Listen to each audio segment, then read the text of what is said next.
Hi friends, రేపటి analysis explain చేస్తూ ఉంటాను. నిఫ్టీ, బ్యాంక్ నిఫ్టీ, ఫిన్ నిఫ్టీ, తర్వాత సెన్సెక్స్ లెవెల్స్. ఈరోజు ఒక మంచి లెవెల్లో క్రియేట్ అయ్యింది. ఆల్మోస్ట్ 3 days నుంచా ఇదే జోన్లో ఉండేది నుంచా. సో రేపు ఫస్ట్ 15 minutes క్యాండిల్ 24,670 పైన క్లోజ్ అయితే బాడీ 50% కింద పైన ఉండాల.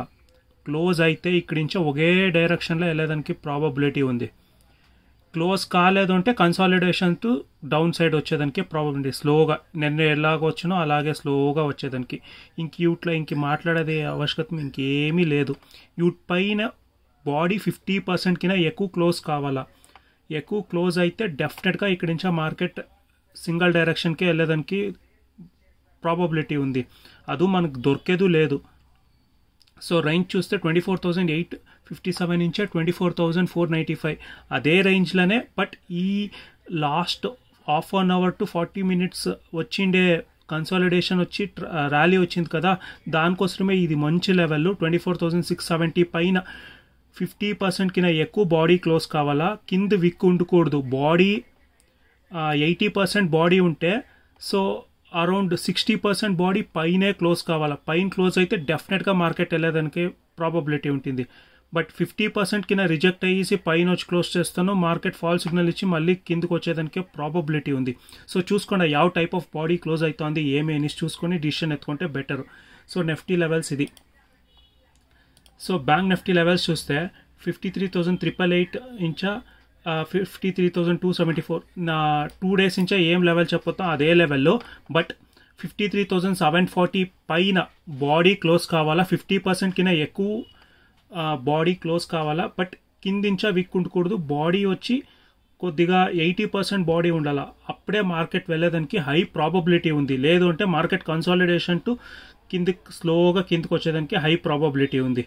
ఇట్లా జరగలేదు అంటే మార్కెట్ కిందకు వచ్చేదానికి ప్రాబబిలిటీ. కిందకి అంటే డ్రాస్టిక్ ఫాల్ కాదు, స్లో పేస్లో మార్కెట్ కిందకు వచ్చేదానికి ప్రాబబిలిటీ ఉంది. సో ఫిన్ నిఫ్టీలో చూస్తే 24,846 పైన బాడీ క్లోజ్ కావాలా. అది 50% కింద ఎక్కువ బాడీ క్లోజ్ కావాలా. బట్ బాడీ టైప్ వచ్చి కింజించే రిజెక్ట్ కాకూడదు. బాడీయే 50% కింద పైన క్లోజ్ కావాలా. అప్పుడే ఇది ట్రెండింగ్ అయ్యేదానికి ప్రాబబిలిటీ ఉంది. కిందించా రిజెక్ట్ అయ్యి పైన క్లోజ్ అయితే మార్కెట్ ఫాల్ సిగ్నల్ ఇచ్చి మళ్ళీ కిందకు వచ్చేదానికి ప్రాబబిలిటీ ఉంది. సో దానికోసమే 80% బాడీ అంటే చెప్తాను. 80%లో 50% కింద ఎక్కువ పైన క్లోజ్ అయితేనే అప్పుడే ట్రెండింగ్ వచ్చేదానికి ప్రాబబిలిటీ ఉంది. సో ఇది ఈ జోన్ చూస్తే 24,558 ఇంచా 24,874 ఇదే రేంజ్లో. బట్ ఇది 24,846 అనేది ఇంపార్టెంట్ లెవెల్లో. రేపు ఫ్లాట్ ఓపెన్ అయితేనో బాడీ ಯಾವ టైప్ ఆఫ్ బాడీ క్లోజ్ అవుతుందంటే చూడండి. గ్యాప్ అప్ అయితే ఇంకొక సినారియో, మార్కెట్ అక్కడి నుంచి అట్లే వెళ్ళేదానికి ప్రాబబిలిటీ ఉంది. ఇప్పుడు వచ్చిండే ర్యాలీ లైక్ లాస్ట్ 1 hour వచ్చిండే ర్యాలీ, సో అది కంటిన్యూషన్ ఉండేదానికి ప్రాబబిలిటీ ఉంది. సో ఎక్కడ ಯಾವ పొజిషన్లో ఓపెన్ అవుతుంది నేను చూసుకుని తర్వాత డిసిషన్ ఎత్తుకుంటే బెటర్. సో సెన్సెక్స్ లెవెల్ చూస్తే 81,860 పైన బాడీ క్లోజ్ కావాలి. సేమ్ నిఫ్టీలా, బ్యాంక్ నిఫ్టీలా, ఫిన్ నిఫ్టీలా ఎలా చెప్పొద్దాం అలాగా బాడీ ఏమైనా క్లోజ్ అయితే అక్కడి నుంచి సింగిల్ డైరెక్షన్లో వచ్చేదానికి ప్రాబబిలిటీ. లేదు అంటే మార్కెట్ కన్సాలిడేషన్ టు మార్కెట్ కిందకు వచ్చేదానికి ప్రాబబిలిటీ ఉంది. సో సెన్సెక్స్ లెవెల్ చూస్తే 82,370 నుంచి 81,147 ఇదే రేంజ్ 2 days నుంచా ఉంది ఆల్మోస్ట్. సో ఈరోజు అక్కడే క్లోజ్ అయింది. లాస్ట్ 1 hourలో ట్రెండింగ్ వచ్చేది నుంచా ఈ లెవెల్ చెప్తా ఉండేది. ఫస్ట్ ఆఫ్ ఆల్ ఈ జోన్లో ట్రేడ్ చేసిన వాళ్ళంతా క్యాపిటల్ అంతా జీరో అయిపోయి ఉంటుంది. సో బెటర్ ఇక్కడ డబల్ కన్ఫర్మేషన్ తీసుకొని బయింగ్ ఆపర్చునిటీ చూడండి. ఈ పైన క్లోజ్ అయితే 50% కింద బాడీ ఎక్కువ క్లోజ్ కావాలా.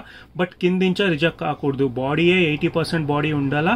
లేదు 100% బాడీ ఉంటేను that is more enough like market పైనకి వెళ్ళేదానికి. సో ఈ సినారియోస్ ఉంటే ట్రేడ్ తీసుకోవడానికి ప్రాబబిలిటీ ఉంది. సో ఇదే కంప్లీట్ అనాలిసిస్ ఈ 4 ఇండెక్స్ గురించి. నా అనాలిసిస్ మీకు ఏమైనా ఇష్టమైతే ప్లీజ్ లైక్ చేయండి. Thank you friends.